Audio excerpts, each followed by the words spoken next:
So welcome back to our YouTube channel quick prep. My name is Shahrukh Saifi. तो बच्चों, आज की इस वीडियो में मैं आपको 12th क्लास ज्योग्राफी से रिलेटेड चैप्टर नंबर 3 जिसका नाम है जनसंख्या संगठन यानी कि पॉपुलेशन कॉम्पोजिशन से रिलेटेड ऐसे टॉप 10 क्वेश्चन करवाने वाला हूं जो कि 1 मार्क सीरीज से रिलेटेड है। तो बच्चों, एक बात ध्यान रखना कि जब हम ज्योग्राफी जैसे सब्जेक्ट के बारे में बात करते हैं, स्पेशली 12th क्लास की, तो काफी लिमिटेड आपके चैप्टर है और काफी स्पेसिफिक है। ठीक है, तो इसके अंदर जो क्वेश्चन होते हैं ना, वो सभी के सभी इंपॉर्टेंट है और एग्जाम में आने वाले ही है ये वाले क्वेश्चंस। तो इसलिए इनकी जो क्वांटिटी है ना, बेशक चाहे वो कम क्यों ना हो अदर सब्जेक्ट से रिलेटेड, लेकिन ये एग्जाम में काफी ज्यादा पॉपुलर माने जाते हैं। क्योंकि आप ये बात तो अच्छे से जानते ही है कि आपका ज्योग्राफी का जो बोर्ड एग्जाम होने वाला है 12th क्लास का, उसके अंदर सिर्फ 70 मार्क्स का आपका क्वेश्चन पेपर आने वाला है। तो ये सब जानकारी मैंने वैसे बहुत पहले आपको बता दी थी। आई होप कि आपको पहले से अच्छे से पता भी होगी। ठीक है, तो आज की इस वीडियो में तो हम चैप्टर नंबर 3 के बारे में बात कर रहे हैं। तो चलिए फिर देर किस बात की है, शुरू करते हैं आज की इस वीडियो को। अगर आप चैनल पे नए हैं तो जरूर सब्सक्राइब कीजिएगा और बेल आइकन दबाना बिल्कुल ना भूलिएगा। साथ ही आप टेलीग्राम ग्रुप ज्वाइन करना बिल्कुल ना भूलिएगा, क्योंकि पीडीएफ जो नोट्स होंगे, जी हाँ, वहीं पर ही अपलोड किए जाते हैं।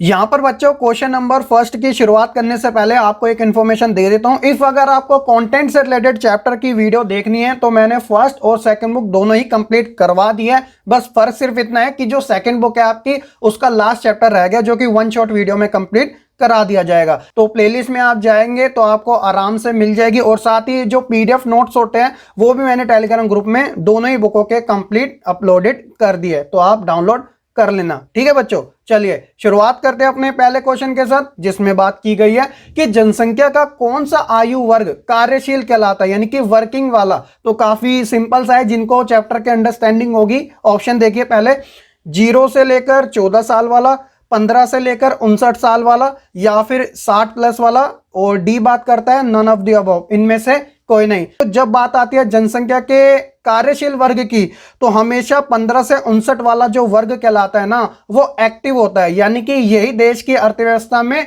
90% से भी ज्यादा योगदान देता है। तो इस कारण ऑप्शन नंबर बी जो है इसका करेक्ट आंसर होता है। और बात करें ऑप्शन नंबर ए और सी की, तो ये वाला जो होता है वो डिपेंडेबल होता है, यानी कि आश्रित वर्ग कहलाता है। क्वेश्चन नंबर सेकंड देखिए बच्चों की, निम्नलिखित में से किस देश का लिंग अनुपात विश्व में सबसे उच्च है, हाई है। तो लिंग अनुपात यानी कि सेक्स रेशियो की बात चल रही है, तो आपको हाई लेवल वाला बताना है कौन सा देश है। ऑप्शन देखिए पहले, ए बात करता है लैटविया, बी बात करता है संयुक्त अमीरात अरब यानी कि यूएई जिसे हम दुबई कहते हैं, और सी है जापान, और डी बात करता है फ्रांस। तो बच्चों, जब बात आती है लिंग अनुपात की यानी सेक्स रेशियो की, जहां पर सबसे हाई है तो वो है आपका ऑप्शन नंबर ए लैटविया। तो लैटविया देश के अंदर प्रति 100 स्त्रियों के ऊपर 85 पुरुष आते हैं। तो ये जो डेटा है वो आपकी एनसीईआरटी बुक से लिया गया है, तो ये ऑथेंटिक माना जाएगा। ठीक है, तो आप याद रखना। देखिए बच्चों, अगर एग्जाम में लिंग अनुपात से रिलेटेड उच्च लेवल वाला देश पूछा जा सकता है, तो निम्न लेवल का भी पूछा जा सकता है। तो इसलिए आपको दोनों के बारे में पता होना जरूरी है। तो अगला जो क्वेश्चन है वो इसी से रिलेटेड है कि निम्नलिखित में से किस देश का जो लिंग अनुपात है यानी सेक्स रेशियो जो है वो विश्व में सबसे निम्न है, लो लेवल का है। ऑप्शन देखिए, क्यूबा, कतर, कुवैत, या फिर संयुक्त अमीरात अरब यानी कि दुबई, यूएई। ठीक है, तो इसका जो करेक्ट आंसर है वो है आपका ऑप्शन नंबर डी, दुबई के अंदर पूरे वर्ल्ड का जो लिंग अनुपात है वो सबसे कम है। यहां पर आपको प्रति 100 स्त्रियों पर 311 पुरुष देखने को मिलेंगे। तो आप जरा अंदाजा लगा लीजिएगा कि यहां पर पुरुष ज्यादा है और महिलाएं काफी ज्यादा कम है। तो इसलिए ऑप्शन नंबर डी इसका करेक्ट आंसर है। ठीक है, ये डेटा भी आपका एनसीईआरटी बुक से ही लिया गया है।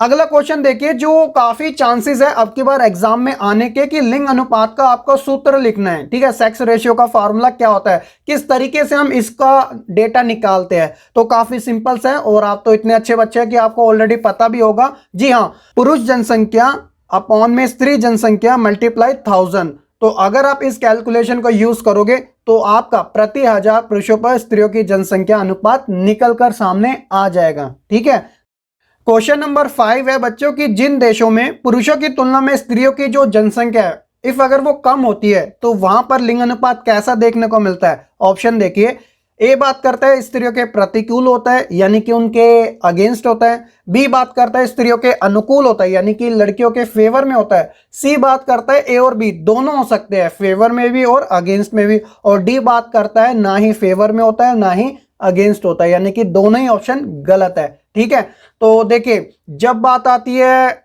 स्त्रियों की जनसंख्या की, तो जहां पर आपको जिस देश में स्त्रियों की जनसंख्या कम देखने को मिलेगी तो वहां पर स्त्रियों का जो लिंगानुपात होगा वह प्रतिकूल होगा, उनके अगेंस्ट होगा, क्योंकि स्त्रियों की जनसंख्या वहां पर कम है। और इसके पीछे कुछ अलग कारण हो सकते हैं, जैसे कि स्त्री भ्रूण हत्या, शिशु हत्या, स्त्रियों के प्रति घरेलू हिंसा इत्यादि। ये सब कारण जो होते हैं वह प्रतिकूल बनाते हैं, अनफेवरेबल होते हैं।